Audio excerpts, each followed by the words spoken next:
who outplayed Patrick Mahomes in 2 Super Bowls that they went head-to-head against. He was a better player in both of those Super Bowls. And so for me, like, it's disrespectful having Jalen Hurts at number 9. Can we see the list again, y'all? But go ahead, Dan. I think using disrespectful is extreme for me in that situation. I think that we have to have. Do you think he's low? Let's have the conversation about it. Okay. Like, because there is something to be said for his final 2 games last year were awesome. In the NFC Championship game in the Super Bowl, he was awesome. Awesome. Leading up to that, mediocre. There were struggles, and that was coming off of the 23 season that was just okay. Some highs and lows. The context has to be had of who had the number 1 defense in football last year? Philadelphia Eagles. Who had a running back threaten the all-time record, and he went for over 2,000 yards last year?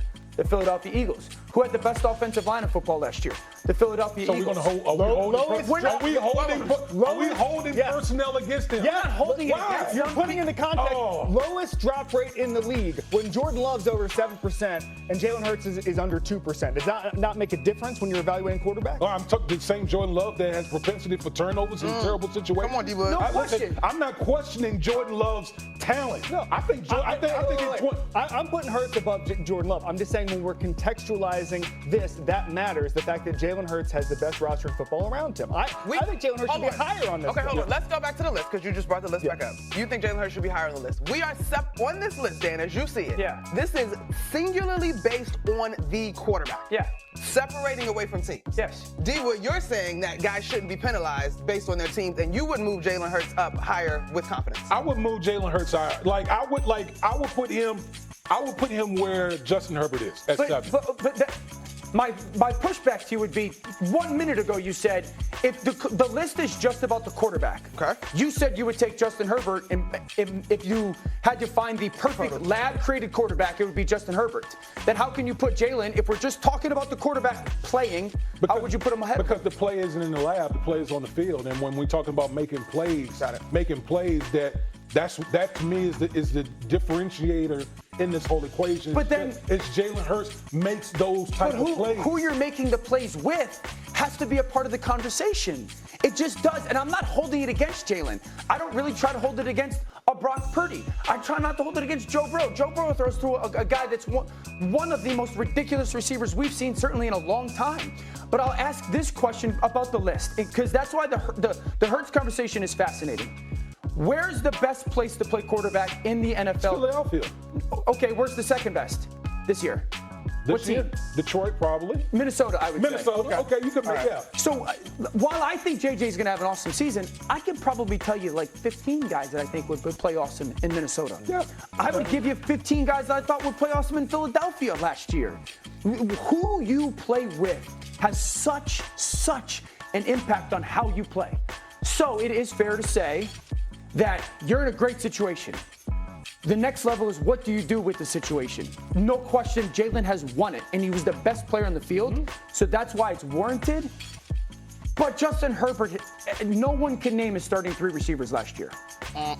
That has to be a part of the conversation. But you know what? That's something that not even talking about last year with Justin Herbert. That's something that's kind of plagued him throughout his career. Sure. We've seen the same Justin Herbert who was up 27 points against the Jacksonville Jaguars in the playoffs, and they ultimately lost the game. Yeah. Like, we've had these conversations about Justin Herbert. Listen, Herbert hasn't thrown for over 25 touchdowns in his last 3 years. He hasn't gone for over 4,000 yards in his last 2 years. But I would tell you guys, out of the top 10, it's probably the worst situation as far as people to get the ball to and success. Out of the top 10, it's not even close. Herbert's been in the most difficult one and the least supported one than the other guys in the top 10, 100%. KC? I think, first of all, Justin Herbert is becoming a more efficient quarterback. And I think at some point they're setting him up with Jim Harbaugh in a couple of years to be even higher on this list.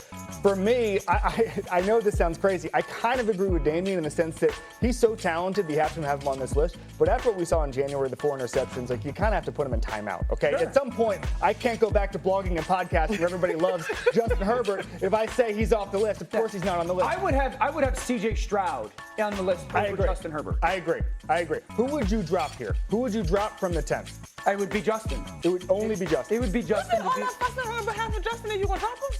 No, but I'm just saying, like, there's just, you have to have, if we are having conversations about where you slot, one, this is the best quarterback that the NFL has ever had. Okay. Like, as far as the high-end talent and depth, there's 10 guys that you win games because of. There's another 12 or 14 you win games with. So we're talking 24, like, legit high-end starters. Okay. So asking a top 5 or top 10, you're gonna leave a name out there. You're like, there's no way that guy's not a top 10 player. But I would take Justin out. Would you rank Baker Mayfield over Justin Herbert? Goodness gracious, y'all.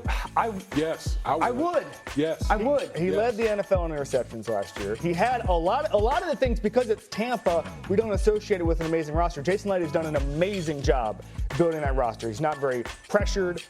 He has obviously the weapons there. Yeah, one of the best receiver rooms.